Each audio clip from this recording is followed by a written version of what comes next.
저는 지난주에 이어서 부흥이라는 주제를 가지고 여러분들과 함께 말씀을 나누고 있습니다. 주제가 뭐라고요? 우리 지난주에 처음 시간은 누구에 대해서 배웠죠? 기억이 나셔야 됩니다. 하박국 선지자의 말씀을 들었습니다. 하박국 선지자.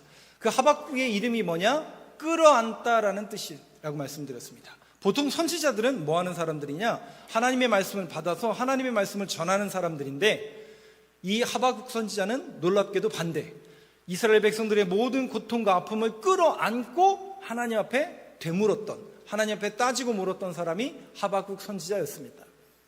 그 하박국 선지자가 부흥이라는 단어가 담겨져 있는 그 내용을 지난주에 함께 읽었습니다. 그래서 부흥이라는 것은 어떤 양적인 성장과 사람들이 많아진, 교회가 커지는 것을 부흥이라고 말하지 않고 다시 일어나는 것이다, 다시 일어나고 다시 회복하는 것이 부흥이다라고 말씀을 지난주에 드렸습니다. 기억이 나실 겁니다. 그 이어서 오늘 성경에 또 부흥이라는 이 주제가 가장 적절한 내용이 바로 에스겔서 37장입니다. 이 에스겔서 37장은 아마도 시편 23편만큼이나마 우리가 신앙생활하면서 많이 들었던 그런 설교의 내용일 겁니다. 그래서 제가 부연 설명은 조금 자제하고 성경에 나와 있는 내용 또 읽으면서 설명을 조금 드리는, 그리고 부흥에 초점을 맞춰서 여러분들과 말씀을 한번 나눠보도록 하겠습니다. 37장 1절 한번 보여주시죠. 자, 에스겔서 37장 1절, 여러분 목소리 한번 같이 읽어보겠습니다. 시작. 여호와께서 권능으로 내게 임재하시고 그의 영으로 나를 데리고 가서 골짜기 가운데 두셨는데 거기 뼈가 가득하더라. 자, 이 본문은 띄워놔 주세요. 이 본문은 에스겔서입니다. 여러분, 에스겔이라는 사람은 누구냐면, 우리 성경에는 에스겔, 그리고 천주교에서는 예제키엘 이렇게 부릅니다. 혹시 예제키엘이라는 단어를 혹시 들어보신 분들이 있을지 모르겠지만 같은 말입니다. 그리고 이 에스겔이라는 단어는 이런 의미를 갖고 있습니다. 단단히 묶다라는 뜻이에요. 그러니까 우리가 흔들리지 않도록 어떤 기둥이나 어떤 큰 물건에 단단히 묶여있는 상태를 에스겔 이렇게 부르게 됩니다. 그런데 이 단어가 단단히 묶여있는데 어디에 묶여있느냐? 바로 우리를 강하게 하시고 우리를 강하게 붙들어 주시는 하나님께 단단히 붙들려 있는 상태를 에스겔 이렇게 부릅니다. 그래서 에스겔이라는 이름의 뜻이 여러분들이 검색해 보면 뭐라고 나오냐면 하나님이 강하게 하신다. 뭐라고요? 그러니까 우리가 하나님 앞에 강하게 단단히 붙들려 있으면 하나님은 우리를 어떻게 하신다고요? 여러분 동의하시나요? 하나님만이 우리를 강하게 하시는 분이십니다. 이런 뜻을 갖고 있는 이름이 에스겔입니다. 자, 그 에스겔이 놀랍게도 지금 하나님께서 그의 눈을 열어서 어디로? 그러니까 이게 환상이죠. 환상을 통해서 그를 끌고 갔어요. 끌고 가서 보여주셨어요. 뭘 봐요? 골짜기를 바라봐요. 마치 저처럼 이렇게 밑에서 위를 보는 건 아니겠죠. 위에서 밑을 보는 거겠죠. 제가 지금 조금 위에 있고 여러분들 이렇게 밑을 보는 거겠죠. 밑을 봤더니 뭐가 있어요? 놀랍게도 뼈들이 가득하더라. 근데 뼈가 생기가 돌고 있어요? 말라 비틀어졌어요? 전부 말라 비틀어져 있는 뼈들이 가득하더라는 거예요. 어디에? 골짜기에. 그러면 왜 하나님이 이러한 환상을 보여주셨을까? 도대체 하나님께서 이 마른 뼈들에 대한 환상의 배경은 도대체 무엇인가? 그럼 이 마른 뼈들은 누구를 상징하는 것인가? 일단은 이 말씀을 이해하시려면 이 본문의 배경이 여러분들에게 선이해로 다가와야 되겠죠. 중요한 것은 에스겔이라는 사람이 어떤 시대의 인물이냐는 거죠. 자, 그 내용을 먼저 보도록 하겠습니다. 에스겔서의 배경인데요, 1장 1절 한번 열어주시죠. 이 에스겔은 어떤 사람인가? 자, 1장 1절 같이 읽어보겠습니다. 시작. 30째 해 넷째 달 초닷새에 내가 그 발강가 사로잡힌 자 중에 있을 때에 하늘이 열리며 하나님의 모습이 내게 보이니. 30째 해 넷째 달 초닷새, 그러니까 30세가 되던 해에 4월 닷새 5일 정도에 이 얘기거든요. 그러면 누가 30째 해냐? 본인, 지금 이 말씀을 받고 있는 에스겔 당신이 자기가 30살이 되었을 때 하늘이 열리고 환상을 봅니다. 그러니까 하나님의 환상을 보게 됩니다. 그러면 30째 해라는 게 특별한 해이기 때문에 기록을 했겠죠. 그러면 에스겔 자신에게 30째 해는 무슨 해냐? 30살이 그만큼 중요한 나이구나. 아니, 그런 의미가 아니라 에스겔의 직업이 뭐였냐면 제사장이에요. 뭐라고요? 여러분, 제사장은 시험 봐가지고 되는 거예요? 세습입니까? 오늘날 이 세습이 조금 곤란한 위치에 있는데, 성경적으로 말하면 제사장은 아무리 시험 공부를 열심히 하고 똑똑해도 제사장이 되는 게 아니라 자기 아버지가 아론의 후손이요 레위인이어야만 제사장이 될 수 있습니다. 세습이에요.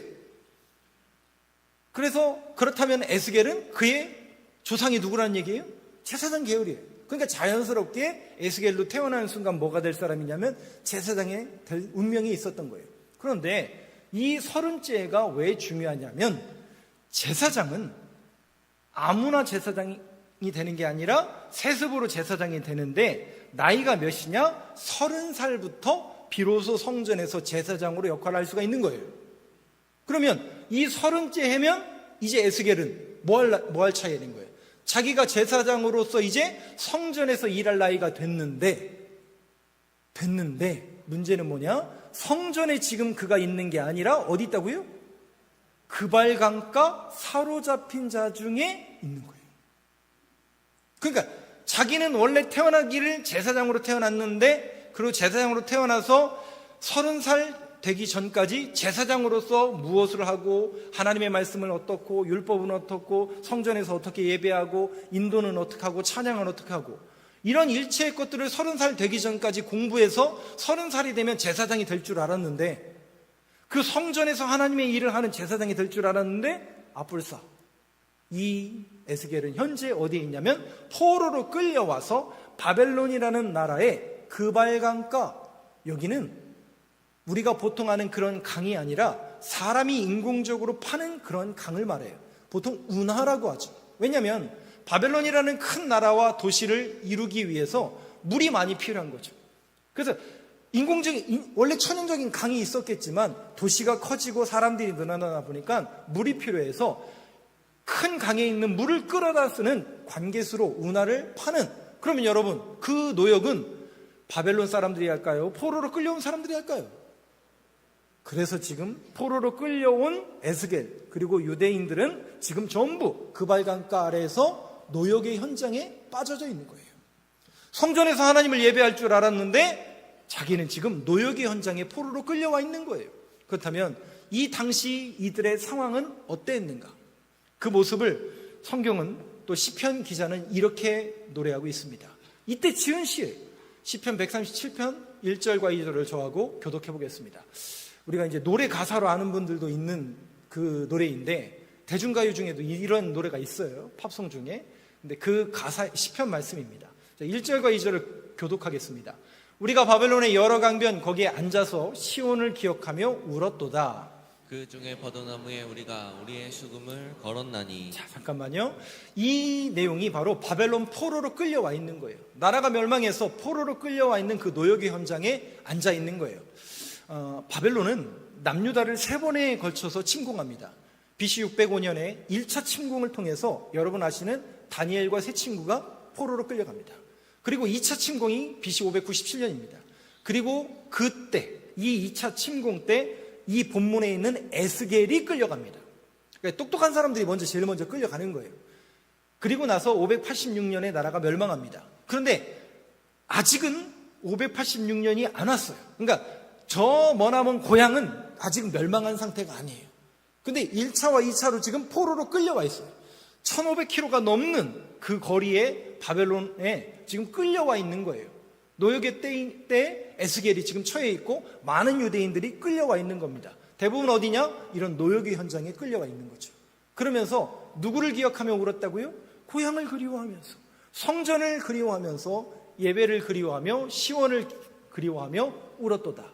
근데 그 중에 버드나무, 강변에 버드나무에 우리가 수금을 걸었더니, 이 수금이라는 건 뭐냐면 하나님을 찬양하던 악기예요. 그러니까 이 시편 137편을 지은 사람은 원래 성전에서 노래하는 레위인이든 제사장이었겠죠. 그런데 3절 4절 한번 보시죠. 지금 그 노래를 못하는 거예요. 포로로 끌려왔기 때문에. 3절과 4절을 교독하겠습니다.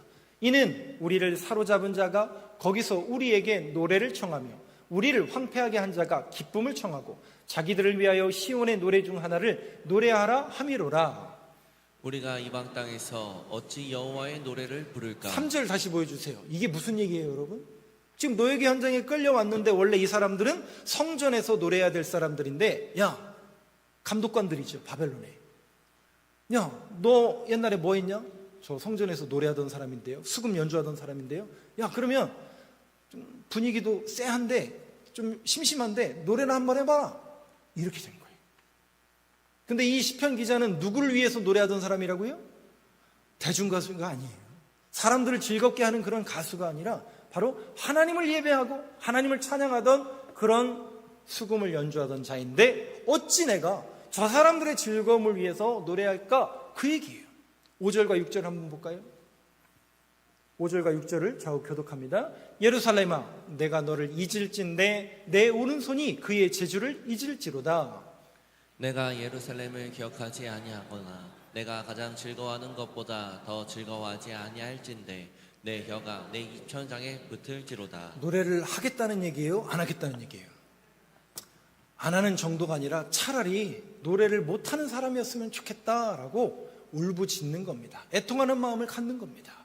그렇다면 지금 에스겔이 37장 1절에서 본 그 골짜기에 가득한 뼈들은 누구의 심정과 누구의 상황을 대변하는 내용일까요?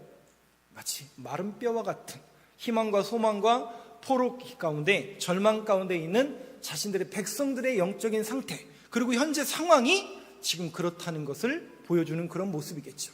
여기다가 이 당시에 나라의 멸망을 노래했던 사람 가운데 하나가 예레미야인데, 예레미야는 아예 정확하게 그 시대를 이렇게 표현합니다. 같이 읽어보겠습니다. 예레미야가 3장 6절 같이 읽어보겠습니다. 시작. 나를 어둠 속에 살게 하시기를 죽은 지 오랜 자 같게 하셨도다. 어떤 상태라고요? 어떤 상태라고요? 죽은 지 오랜 자 같게 하셨도다. 지금 이스라엘 백성들의 상황과 또 영적인 상태는 죽은 지 오랜 자 같게 하셨도다. 자, 지금 에스겔이 그러한 상황 속에서 골짜기에 하나님이 그를 부르셔서 그 뼈들을 보여주시고, 그 뼈들은 그 시대의 상황, 그 시대의 영적인 상태를 고발하는 내용이다. 그러면 오늘 이 말씀을 듣는 저와 여러분들이, 아, 그런가 보다. 바벨론 포로 시기에 너무나 힘들어서 에스겔이, 하나님께서 에스겔을 통해서 그런 시대적인 상황을 보여주신 거구나, 요 정도만 알고 가시면 곤란합니다. 성경은 아, 그렇구나, 그것 이해하는 것도 중요하지만, 그렇다면 그 얘기를 오늘 이 본문으로 우리가 같이 보고 있어요. 그리고 이걸 같이 읽고 있어요. 같이 듣고 있어요. 그러면 이 본문이 정말 이 말씀이 살아있는 말씀이요, 우리의 말씀 속에 묵상이 되고 큐티가 되려면 이걸 어떻게 적용해야 돼요? 바로 지금 우리의 상태가 어떠한지를 보여주는 말씀이 이 본문입니다. 저는 이렇게 얘기할 수도 있겠죠. 이제 목사님이 8월 17일부터 또 영성 집회를 하니까 분위기를 조금 띄우려고 그러는 거구나. 맞아요. 분위기 띄우려고 그러는 거 맞아요. 근데 여러분, 어떤 행사나 어떤 교회의 영적인 일들 가운데 여러분들이 동의가 되지 않으셔도 우리가 항상 깨어 있어야 되고, 우리가 항상 우리를 점검하지 못하면, 죄송하지만 우리 스스로도 옳고 바른 길을 갈 수가 없습니다. 아니, 조금 더 쉽게 말씀드리면, 하나님이 정말로 기뻐하시는 삶을 여러분 살기를 원하시나요? 정말 여러분들이 하나님의 일을 하기를 원하시나요? 그렇습니다. 안타까운 게 뭐냐면, 목사로서 저만 그런 게 아니에요. 대한민국의 어떤 목사님, 아니 여기 계신 우리 교육자, 우리 목사님들도 다 마찬가지지만, 지금 한국교회의 영적인 상태를 뭐라고 진단을 할까? 뭐라고 진단을 할까요? 좋죠. 되게 좋죠. 되게 좋죠. 우리 교회 어때요? 좋죠. 되게 좋죠. 안타까운 건 그런 겁니다. 저 1부 때 이 찬양을 불렀는데 이따가 또 그거 부를 거예요. 여기 계신 분들 중에 80년대, 90년대, 아니 조금 더 땡겨서 70년대, 80년대, 90년대, 전 이제 90년대 대학교를 다녔는데, 그때 한국교회 청년들이 정말 불같이 일어났습니다. 그 불같이 일어나서 한국교회를 위해서 부르짖고 기도했어요. 그때 불렀던 찬양을 오늘 이따가 끝나고 부를 거예요. 근데 제가 그때는 별로 감정을 못 느꼈어요. 그런가 보다. 뭐 교회 잘 되고 있고 부흥 잘 되고 있으니까 한국교회 뭐 잘 되겠지. 그냥 그렇게 됐었어요. 근데 너무나 감사하게도 정말 그렇게 되더라고요. 그래서 2000년, 2010년대까지 한국교회는 정말 불같이 일어나서 1100만 명이라는 정말 어마어마한 숫자의 한국교회에 소위 말하는 부흥을 가져왔습니다. 근데 그 부흥이 식는 데는, 그 영성이 식어가는 데는 얼마 걸리지 않더라고요. 물론 코로나라는 엄청난 위기를 한국교회가 겪게 되었고, 우리 교회도 그 코로나의 위기 가운데 직면한 아픔이 있었지만, 위기가 있었지만, 정말 그렇게 우리의 신앙이 약할 줄 우리도 몰랐어요. 그러니까 교회가 깜짝 놀랐고 목사님들이 깜짝 놀랐어요. 한국교회의 체질이 이렇게 약할 줄 꿈에도 생각 못했어요. 저는 매주 지용근 대표가 속해 있는 그 카톡에 묶여 있습니다. 제가 묶여 있는 카톡은 29,000명 목사님들, 그러니까 현역 목사님들이, 원로 목사님들이 아니라 현역 목사님들이 묶여 있는 카톡방이 29,000명이에요. 그래서 매주 질문이 와요. 그분은 목사님이 아니시고 원래 리서치, 한국 갤럽에서 근무하시던 분이 한국교회를 진단하고 한국교회의 상황에 대해서 정확하게 파악해야 되겠다, 실태를 파악해야 되겠다, 그냥 둥그름 잡기, 은혜가 있으니까 부흥이 있겠지, 좋겠지, 이런 얘기 말고요, 정확하게 데이터를 내기 위해서 목사님들한테 정보를 제공하고 계속 수집을 합니다. 2024년 안 좋은 통계가 하나 나왔습니다. 한국교회가 코로나 이후에 그래도 성장하고 그래도 회복될 줄 알았는데, 주일날 출석 예배 드리는 인원이 1100만까지 올라갔던 한국교회가 코로나라는 어려움 이후에 2024년을 맞이하면서 그래도 조금 회복이 됐다라고 했는데도 출석교인이 몇만 명일까? 참 암담한 수치이기 때문에 말씀을 안 드리겠습니다. 네이버에 검색하면 나오기 때문에 그냥 여러분 관심 있으시면 찾아보세요. 문제는 뭐냐면, 한국 사회가 그 어렵던 60년대, 70년대, 80년대, 90년대를 거쳐서 이 한국 사회가 그 어느 나라보다 OECD 국가 중에서 생각도 못한 이런 엄청난 경제 성장을 이루었고, 정말 기도와 간구하며 이 나라의 민족이 세워지길 원했는데, 경제적으로는 잘 선 것 같은데 과연 교회는, 아니 우리의 영성은 제대로 서 있는가라는 것을 목사님들은 계속 진단하고 있습니다. 뭐 한국교회를 진단할 필요도 없습니다. 그럼 지금 우리의 예배, 지금 이 자리에 함께하고 있는 저도 마찬가지고 여러분도 마찬가지고 우리의 영적인 상태는 어떤지를 여러분들이 먼저 진단하셔야 됩니다. 안 물어볼게요. 근데 여러분 스스로 점검하셔야 돼요. 내 영성은 지금 어느 위치에 있고 내 신앙은 지금 어디를 향하고 있는가. 부끄럽기 때문에 저도 말하기 곤란해요. 근데 여러분들도 한번 대응하셔야 돼요. 아유, 그거야 목사님이 알아서 그거는 담임 목사님의 책임이기도 하지만 교회의 영적인 분위기이기도 합니다.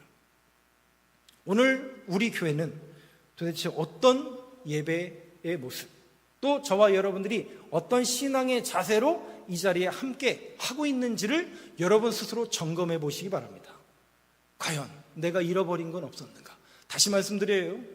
부흥이라는 것은 어떤 숫자가 늘어나고 사람이 늘어나는 그런 용어로도 쓰이는 것도 나쁜 표현은 아닐 수 있지만, 그 부흥의 원초적인 의미는 다시 일어나는 겁니다.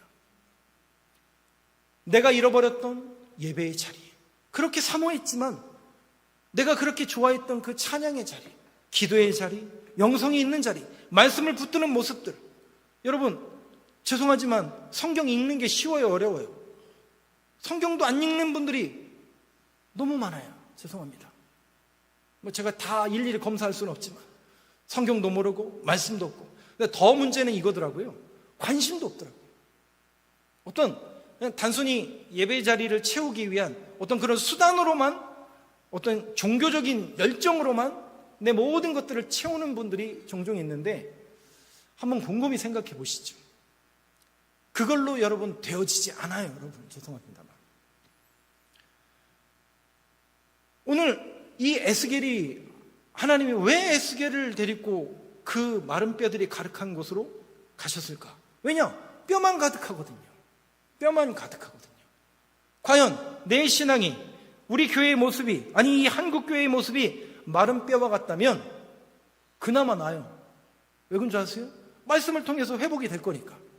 근데 이 관심도 없는 분들이 너무 많아요. 관심 없어요.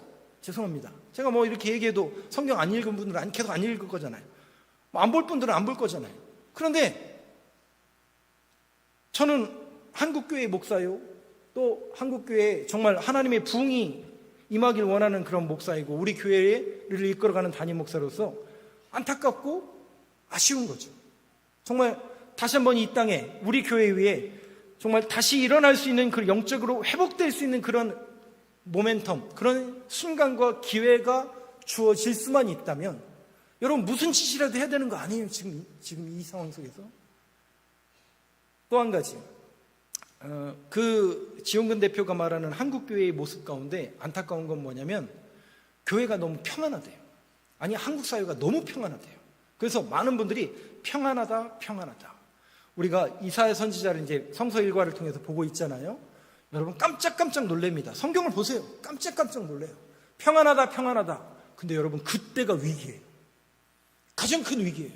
아니, 오히려 전쟁의 위기와 기아와 고아와 그 어려울 때는 하나님을 잘 붙들었어요. 정말 하나님이 없으면 우리가 못 삽니다 라고 하나님을 붙들었던 그 시기가 있었는데, 그때는 정말 열정으로 뜨거웠는데, 어느 날 평안하다, 평안하다. 정말 한국 사회가 평안해지지 않았습니까? 놀랍게도 이렇게 평안함이 우리에게 주어졌는데, 과연 우리의 신앙과 우리 교회의 영적인 분위기는 어떤지를 다시 한번 확인하고 점검할 수 있는 그런 시간이 되길 간절히 소망합니다. 여러분 스스로 점검해 보시라, 이 말씀이죠. 과연 내 신앙이, 내 모습이 이 마른 뼈와 같은 모습이라면 여러분 다시 일어나셔야 돼요. 다시 회복하셔야 돼요. 여러분들 안에 부흥이 일어나야 돼요. 그것은 하나님이 주시는 것이고 하나님께서 주도하시는, 자, 그 내용을 한번 볼까요? 그러면 에스겔서에 등장하는 부흥이라는 것은 어떤 사람의 인위적이고 제가 갑자기 목소리를 내고 안 하던 막 분위기를 띄우고 이걸 부흥의 시작이라고 하지 않아요. 성경에서는 뭐라고 말하는가? 그 부흥의 시작 세 가지를 에스겔서에서 이야기합니다. 에스겔서 37장 2절을 한번 보여주시죠.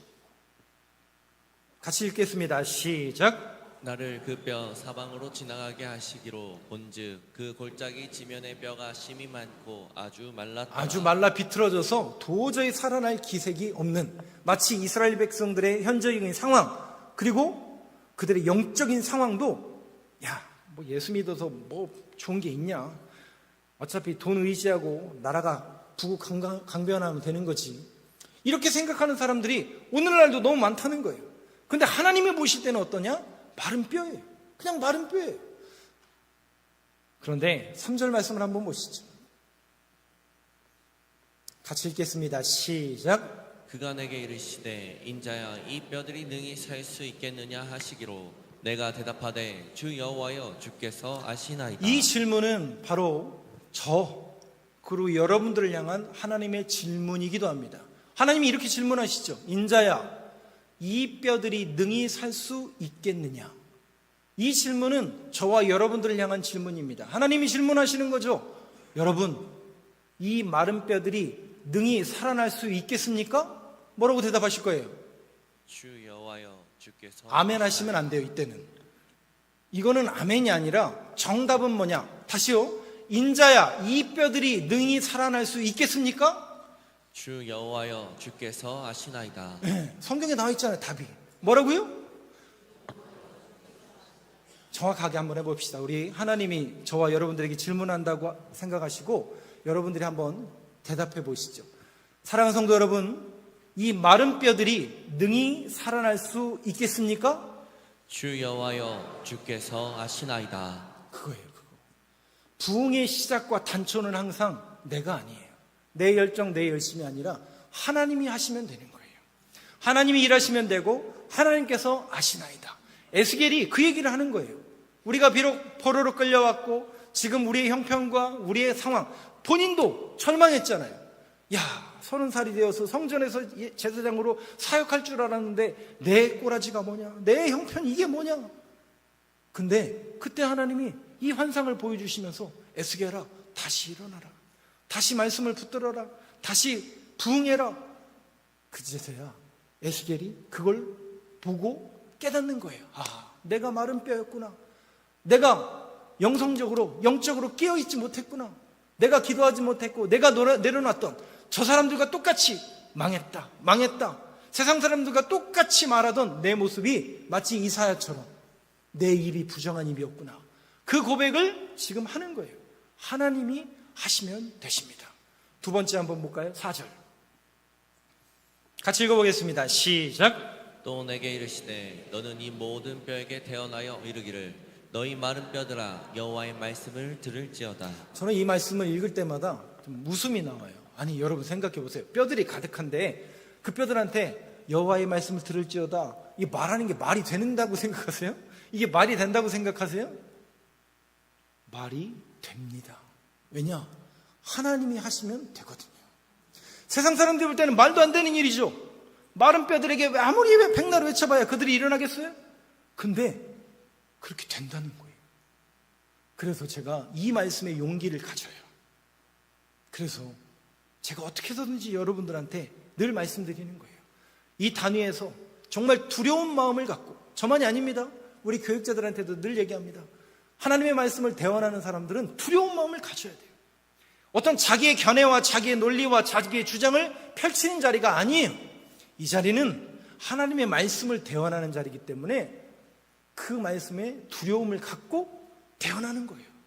살아날지 안 살아날지는 제 관심사가 아니에요. 제 명령은, 저의 관심사는 하나님이 말씀을 전하라니까 그거 하는 것뿐이죠. 근데 두 번째, 부흥의 시작 두 번째는 하나님의 말씀을 들을지어다. 여러분, 히브리서인가요? 하나님의 말씀은 살아있고 능력이 있어.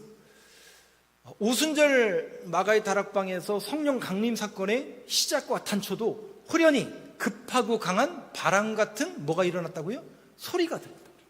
그 급하고 강한 바람 같은 소리는 하나님의 말씀이에요. 결국 우리가 다시 일어나고 다시 부흥케 되는 그 단초와 시작은 하나님이 하실 겁니다. 그런 신앙 고백과 하나님의 말씀을 붙드는 교회, 올바르고 정직하고 진리의 말씀을 붙들 수 있는 그런 교회에게 부흥의 시작이 이루어진다는 것이죠. 세 번째 한번 볼까요? 5절 같이 읽어보겠습니다. 시작. 주 여호와께서 이 뼈들에게 이같이 말씀하시기를 내가 생기를 너희에게 들어가게 하리니 너희가 살아나리라. 세 번째는 생기가 너희에게 들어가게 하리니. 생기가 뭐예요? 하나님의 성령이죠. 성령입니다. 6절 한번 보여주시죠. 그래서 세 가지 하나님께서 하실 겁니다. 하나님의 말씀, 성령, 세 가지인데 6절 말씀 한번 같이 읽어보겠습니다. 시작. 너희 위에 힘줄을 두고 살을 입히고 가죽으로 덮고 너희 속에 생기를 넣으리니 너희가 살아나리라. 또 내가 여호와인 줄을 너희가 알리라 하셨다 하라. 그 하나님의 부흥은 다시 일어나는 거라고 했어요. 마른 뼈처럼 죽어 있어요. 도저히 살아날 기회와 소망이 보여지지 않아요. 그런데 여러분, 거기에 하나님의 임재가 임하고 하나님의 말씀이 임하고 하나님의 성령이 임하니까 그 뼈들이, 도무지 살아날 것 같지 않은 그 뼈들이 살아나더라는 거예요. 7절 또 볼까요?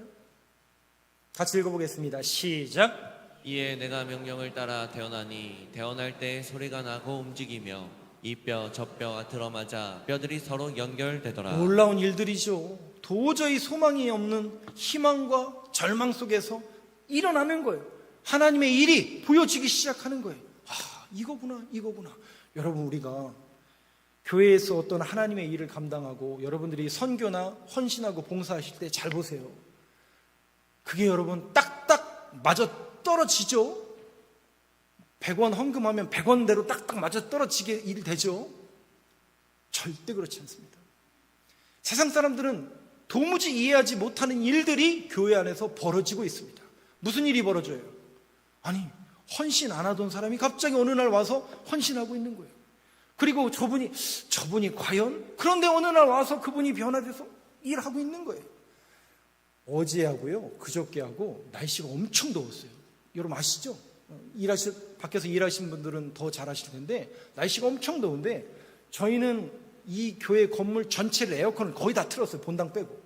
그래서 우리 여선교회 임원들, 우리 젊은 여자 목원들이 여러분이 오셔가지고 그 더운데 아침부터 점심, 저녁까지 해서 교회 학교 애들 밥 해주고, 그 목요일, 금요일부터 제가 그걸 보고 깜짝 놀랐어요. 세상 사람들이 볼 때는 저분은 5만 원, 저분은 10만 원, 저분은 15만 원어치 일하는 것처럼 보이잖아요. 근데 그분들이 전부 공짜로 일했답니다. 여러분 모르셨죠? 물론 거기에 우리 유급받는 교역자도 있지만 대부분 많은 여자 집사님, 권사님들은 다 하나님 앞에 하나님의 일을 하러 감사하는 마음으로 오셨어요. 사진을 다음 주에 보여드리겠지만 찡그리는 사람 별로 없었어요. 물론 힘들죠. 무더위에 더웠고 짜증도 나죠. 그런데 어떻게 해서든지 이게 하나님의 일이라는 그 믿음의 고백으로 그 일을 감당하니까 기쁜 거예요. 그 아이들이 떠들고 그 아이들이 먹는 그 모습만 봐도 좋은 거예요. 그냥 내 자식이 먹는 것처럼 그 아이들이 먹는 모습이 그냥 너무나 사랑스럽고 좋으니까 그 마음과 그 기쁨으로 그겁니다, 여러분. 네. 이 뼈, 저 뼈들이 서로 연결되더라는 거예요. 네. 저는 우리 교회가 이렇게 계속 부흥하고 다시 일어나는 교회가 되길 간절히 소망합니다. 8절을 더 볼까요? 같이 읽어보겠습니다. 시작. 내가 또 보니 그 뼈에 힘줄이 생기고 살이 오르며 그 위에 가죽이 덮이나 그 속에 생기는 없더라. 생기는 성령님을 말합니다. 요한복음 14장을 한번 보여주시죠. 그렇다면 그 성령님은 어떤 분이시고 성령님은 무슨 일을 하시는가? 14장 1절, 이 본문은 예수님이 십자가에 돌아가시기 전에 제자들에게 십자가에 대해서 말씀하시는 거예요. 그랬더니 제자들이 아니 주님, 이제 주님을 한 2년 6개월 정도 쫓아다녔는데 이제 주님의 말씀도 이해가 되고 또 이제 십자가도 이해가 되는데 아니 벌써 가신다니 그럼 우리는 어떡합니까? 두려워하고 근심하고 있는 제자들에게 주님이 이렇게 말씀하십니다. 같이 읽어보겠습니다. 시작. 너희는 마음에 근심하지 말라. 하나님을 믿으니 또 나를 믿으라. 그러면서 말씀하시는 게 내가 그 길이요 진리요 생명이니 나로 말미암지 않고는 아버지께로 올 자가 없느니라는 그 본문이 있는 구절이 이 구절이에요. 그런데 이때 주님이 아주 중요한 메시지를 주죠. 근심하고 걱정하고 떨고 있는 제자들에게 보혜사 성령님에 대해서 이야기하십니다. 그러니까 성령 하나님, 우리가 삼위일체 하나님 할 때 성부, 성자, 성령 하나님의 그 성령 하나님은 무슨 일을 하시고 어떤 사역을 하시는가? 26절, 27절 한번 보여주시죠. 26절 한번 같이 읽어보겠습니다. 시작. 보혜사 곧 아버지께서 내 이름으로 보내실 성령, 그가 너희에게 모든 것을 가르치고 내가 너희에게 말한 모든 것을 생각나게 하리라. 성령님은 보혜사라는 거예요. 보호하시고 은혜 주시고 가르쳐 주시는 분이 성령님이라는 거예요. 근데 그 성령님을 아버지께서, 성부 하나님께서 성자 예수님의 이름으로 보내실 성령 하나님, 그가 너희에게 모든 것을 가르치시고, 그러니까 성령 하나님이 우리에게 그런 가르침을 자꾸 주신다는 거예요. 그리고 내가 너희에게 말한 모든 것, 예수님이 우리에게 말씀하신 성경의 말씀을 뭐하게 한다고요? 생각나게 하신다. 성령님이 역사하시는 거예요. 그러면 이 성령님은 그럼 어떤 분이길래 우리 안에 내주하시고 역사하시는가? 우리가 고린도전서를 수요일마다 계속 보고 있는데 봤더니 우리 몸이 뭐라고요? 거룩한 전이래요. 이게 성전이래요. 이거는 뭐예요? 이건 예배당이라고 하는 겁니다. 이건 교회 아니에요. 예배를 드리는 곳이고 교회는 저와 여러분들이 교회인 거고. 그럼 이 몸은 뭐라고요? 거룩한 전이래요. 근데 이 거룩한 전에다가 왜 자꾸 나쁜 연기를 집어넣으세요? 왜 자꾸 안 좋은 독주를 거기다 집어넣으세요? 그러지 마시고 이 거룩한 전을 거룩하게 사용하시기 바랍니다. 성령이잖아요. 거룩한 영이기 때문에 내 안에 계신 거룩한 영은 거룩해져야 그 영이 계속 우리 안에 내주하시고 충만하게 임하실 수 있는데 이 몸을 이 거룩한 전을 자꾸 쓸데없는 데다가 버리고 자꾸 저렇게 하면 곤란합니다. 여러분들의 이 거룩한 몸을 정말 거룩한 용도로만 쓰길 간절히 소망합니다. 그래서 교회에서는 목사들은 한결같이 외치는 게 있죠. 그래서 말씀과 기도로 뭐의 힘이라? 디모데전서 4장 5절 보시죠. 우리가 거룩해지려면 같이 읽어보겠습니다. 시작. 하나님의 말씀과 기도로 거룩하여 짐이라. 그겁니다. 우리의 전이 거룩한 전이기 때문에 여러분들이 거룩한 하나님의 말씀을 늘 읽고 듣고 곱씹고 묵상하고 또 기도와 찬양으로 내 마음과 심령이 거룩해지는, 그래야 우리 안에 성령님께서 역사하시고 충만함으로 하나님의 일을 하시는 거죠. 보세요. 9절 말씀 한번 보여주시죠. 같이 읽어보겠습니다. 시작. 또 내게 이르시되 인자야 너는 생기를 향하여 대언하라. 생기에게 대언하여 이르기를 주 여호와께서 이같이 말씀하시기를 생기야 사방에서부터 와서 이 죽임을 당한 자들에게 불어서 살아나게 하라 하셨다 하라. 여러분, 살아나는 그 이유와 근거가 뭐예요? 성령님의 역사하십니다. 하나님이 하실 거고요, 하나님의 말씀에 붙들리고요, 성령님이 역사하시면 뼈들이 살아난다는 거예요. 전혀 소망이 없잖아요. 말이 안 되잖아요. 말이 안 되니까 신비로운 거고, 말이 안 되니까 성령님의 역사인 거죠. 내가 한 게 아니라 하나님이 하신 역사인 거죠. 저는 정말 하나님의 이 살아계신 역사가 우리 교회 위에 부어지길 간절히 소망합니다. 다른 거 아니에요, 여러분. 우리 교회가 막 갑자기 이렇게 되고 막 이걸 원하는 게 아니에요, 여러분. 저는 여러분들이 다시 영적으로 회복되고 살아나는 거예요. 여러분들의 찬양이 회복되고 기도가 회복되고 예배가 회복되길 정말 간절히, 저도 원하고 여러분도 원하잖아요. 그 부흥을 달라고 기도해야 됩니다. 안타깝잖아요. 1100만 명의 기독교인들이 어디 간 게 아니에요. 지금 잠시 밖에서 쉬고 있어요. 대다수의 반절이면 차라리 낫겠어요. 2024년 통계를 보니까 한숨이 나오더라고요. 어떡하죠? 그 사람들 포기해요? 아니요. 주님은 포기하지 않죠. 그러면 우리도 포기할 수 없죠. 어떻게 해서든 그 사람들 불러 모아야 될 거 아니에요. 들어오게 해야 될 거 아니에요. 그래서 교회의 사명이 그 사람들을 불러오는 겁니다. 근데 여러분, 우리가 준비되어 있지 않고 우리가 다 죽어 있는데 우리 교회 오겠어요? 말이 안 되는 거죠. 근데 우리가 다시 살아나면 돼요. 예배가 살아나고 영적으로 회복되고 찬양과 기도와 노래가 다시 살아날 수만 있다면, 여러분, 마지막 10절. 그래서 부흥해서 뭐 하자는 거냐? 사람 늘리고 교회 크고 담임 목사 월급 늘려주냐? 이걸 원하십니까? 이게 아니죠. 정말 하나님이 원하시는 부흥은 이것 때문에 부흥해야 되는 거예요. 같이 읽어보겠습니다. 시작. 이에 내가 그 명령대로 대언하였더니 생기가 그들에게 들어가매 그들이 곧 살아나서 일어나 서는데 극히 큰 군대더라. 큰 군대, 하나님의 군대로 일어서는 거예요. 하나님의 군대는 뭐 하는 사람들이냐면 하나님의 일을 하는 사람들이에요.